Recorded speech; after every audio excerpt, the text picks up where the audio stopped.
Расфрланите сендвичи по тротоарот потврдува дека во автокоманда се одвивала бизарна затворска драма која заврши со успешно бегство на затвореник.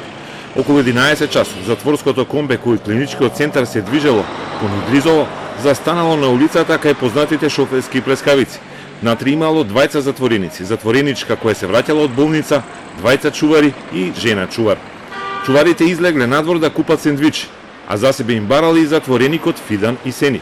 Чуварите купиле и ја отвориле задната врата на комбето, но и Сени ги чекал подготвен. Ги клоцнал двајцата чувари и избегал во правец на бензинската пумпа на Макпетро. Луѓето почнале да викат, но и Сени веќе исчезнал.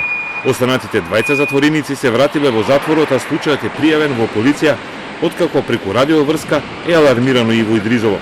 Двајца затворски чувари пишуваат изјава и ќе бидат суспендирани поради невниманието.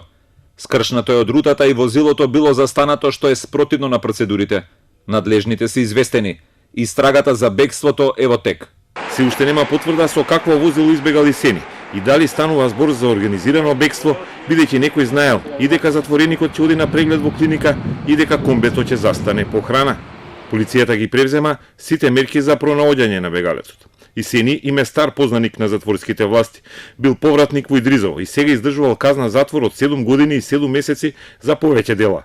Бил осуден за криумчарење, мигранти, насилство, предизвикување општа опасност, напад на службено лице, обид за убиство, како и учество во затворскиот бунт во Идризово 2010.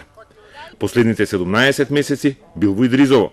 На фотографијата и Сени е со еден од неговите цимери во затворското крило, озлогласениот Алмир Дрплянин, осуден за убиство на полицаецот кај ПМФ и за уште неколку оружени напади.